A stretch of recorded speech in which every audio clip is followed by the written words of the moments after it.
Music is known as the universal language. It's persuasive, all around us, and generally accessible to everyone. You might be surprised to learn of the many developmental and health benefits it can provide. Music can soothe, boost energy, and help families connect. During this time of COVID-19, music is a wonderful parenting tool to diffuse stress, anxiety, and tension in your household.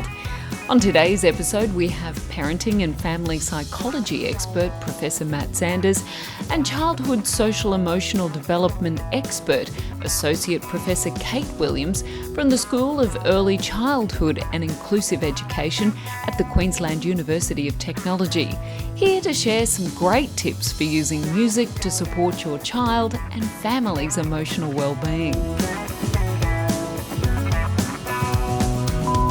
I've been playing the kids all the old classics from the 60s and 70s. It's a great escape from what's going on right now.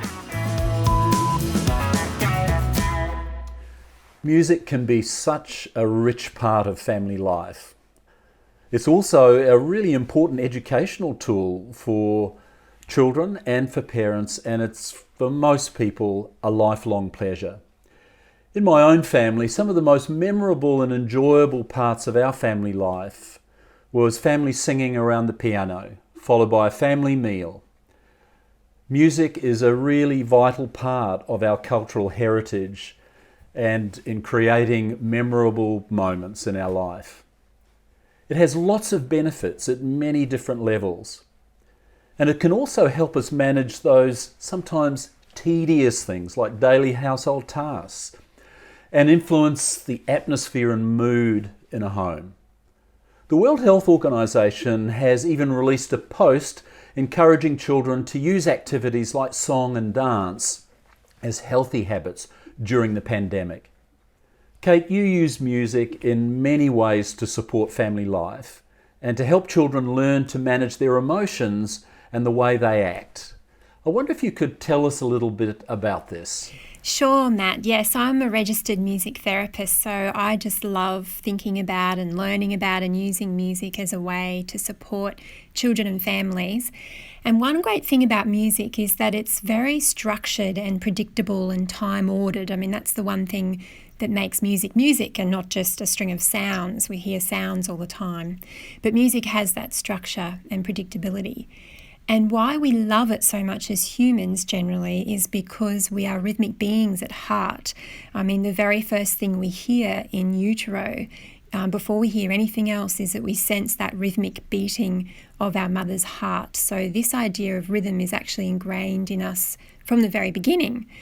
And this means that parents can kind of use this as a bit of a tool, this structured and this rhythm and this patterning, to manage some things that might be considered really boring or non-preferred tasks at home for children. So there's lots of different ways that you can use music, but one of these is something like maybe putting on a favourite song, and then you can challenge children to say, let's all, clean up the house or clean up your room or clean up the toys before the song ends. So you've sort of got a time, the children can be motivated by the music, but also motivated by knowing that this task isn't going to go on forever and ever. It's just the length of a song. And also, it's really great when children are really young to use music to distract them when they're getting fussy over maybe having a nappy changed or getting strapped into a car seat. I know my own babies hated being strapped into a car seat. And sometimes I know that parents feel a bit nervous about singing. They think I'm not a singer, it's not my voice that they want to hear. But absolutely, research time and time again shows that young children do want to hear their parents' voice. You don't have to sound like Pavarotti or an opera singer. Just use your voice for chanting, for singing, and you can really distract through those fussy times. Okay, so it's really interesting just thinking about the relationship of music to early development and the parent-child relationship, but what about for older children? Well, for our tweens and teens, music, as we know, becomes such a part of their identity, and it becomes part of how they join with other groups, how they express themselves and how they experience the world. And so what's can be really appropriate at that time is to ask them to share the kinds of music that they're listening to and enjoying with you. And you have to suspend judgment when you do this, because sometimes if you're 20, 30, 40 years older than your children, you might not tend to enjoy the same things that they do. But it's really important to use that opportunity to chat about what they're listening to, and also chat about how listening to music makes you feel. So it's absolutely true that the music that you listen to will impact on your mood and your arousal levels and things like that. And there's no bad or good music as such, but it's how that you're using it to either kind of wallow in a bit of self-pity if you're feeling down, or to try and switch it up and listen to something maybe a little bit more energetic if you're feeling down. And so it's about using that, sharing of music preferences and sharing about how you might use music as a parent yourself, why you're listening to certain things at certain times, and see how your teens and tweens respond to that. Dad's music is a bit loud and angry. I'd rather listen to something chill if I ever get a chance to play my playlist. I listen to music because it makes me feel good and confident.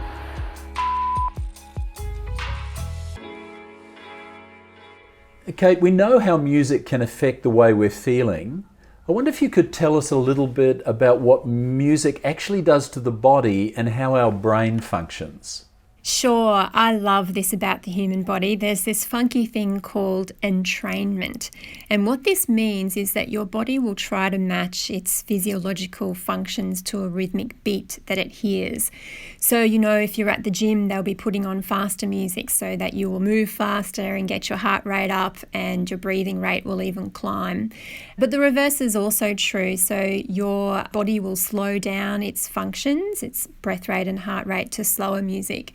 So this is a really useful tool that parents can think about using if we're in a bit of a sluggish morning and everyone's having trouble getting going off to school or work. You might put on, a bit of faster pop. At the end of the day, you probably want to be really avoiding those high energy things if we're trying to wind down, and put on some, light jazz or some slower world music or something that people enjoy. And the other cool thing that the body does when we listen to rhythm in music is it wants to move. And this brings our brain's auditory or our hearing systems and our motor and our movement systems online in a really coordinated way. And this, we've found in the research, can really actually help before a challenging task or before a difficult learning experience or something like that. So I really do encourage families at home to be stomping, clapping, jumping, drumming pencils on desks, encouraging children to do this kind of rhythmic brain breaks, maybe during homework time, a bit of a reboot type activity when you're trying to transition from one thing to another. All of those times it can really help. And for older children who might not be that excited by stomping or clapping with their parents, you can encourage things like learning the rhythmic cup solo from the Pitch Perfect movie. So that's a cool little ditty. It's on YouTube, and there's lots of great fun things that you can do like that together and have a laugh. It's interesting. It kind of requires you as a parent to put aside your own musical preferences for a moment to tune into the kind of music activities that have good synchrony for the parenting tasks and the kinds of transitions that you're needing children to make at particular times of the day, doesn't it? It does, and it can be really difficult because it might be that in your house at certain times of day, as a parent, you really need or feel like one certain kind of music, but the children are really needing something else. So I guess it's about thinking about that and how you can make it work for the whole family atmosphere. The end goal, I'll just have to, assure everyone that it is worth it doing that suspension and listening to that music for the 100th time when you don't feel like it. I remember my parents playing jazz and dancing around the kitchen. It's probably why they stayed married for 60 years. Music as a gift, sharing it with family and friends, and we like seeing how our kids kind of bring the family together through their music. So whether even over Skype, so they play something for their grandparents, maybe the family will sing along or tap their feet.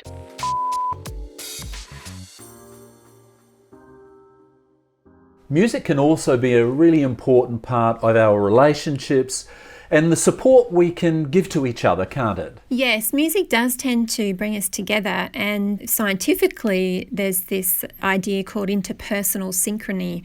And what this means is when we move in time with other people, it does some great things to our brains. I mean, literally think about our brains kind of connecting through that joint movement.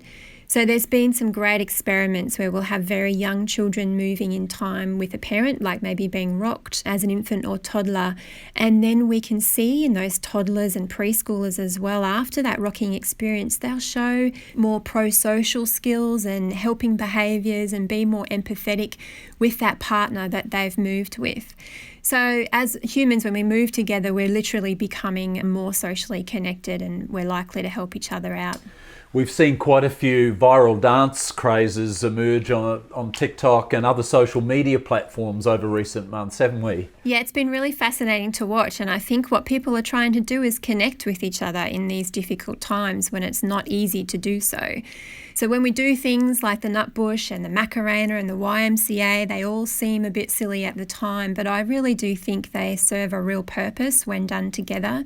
And now's a time when we really need to have that connection socially together. So whether it's just within our own family groups in our homes or with others, I'd be really encouraging these things. Couldn't agree more. So what suggestions would you give to parents about using music to connect the family in their own home? So parents can do lots of things with very young children, as many nursery rhymes with actions that you can remember or look up and relearn if you need to. Lots of face-to-face things like the good old row, row, row your boat. Children will do that 10 times over without being bored. Remember, parents will feel that tediousness before children do, so repetition is great. Holding hands, moving in time, putting the radio on, having a boogie. Those little moments of togetherness, even if they're brief throughout the day, can have really lasting effects for the family. And for older children, playing musical games together like statues or musical chairs, this gives everyone a bit of a strategy and a reason for being silly together and having a dance. And for tweens and teens, I'd encourage families maybe to create playlists together. So how can you join up and create some playlists that everyone might enjoy and that become a bit of a talking point for the family? Another game I really like to play with my own family when we're going for a car trip or something like that is to put the radio on.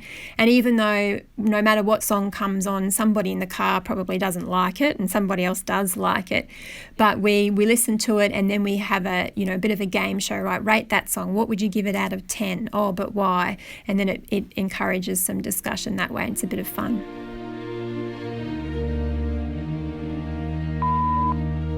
I want my kids to be confident in who they are and where they come from, learning waiata and kapahaka, and to be proud to be Māori.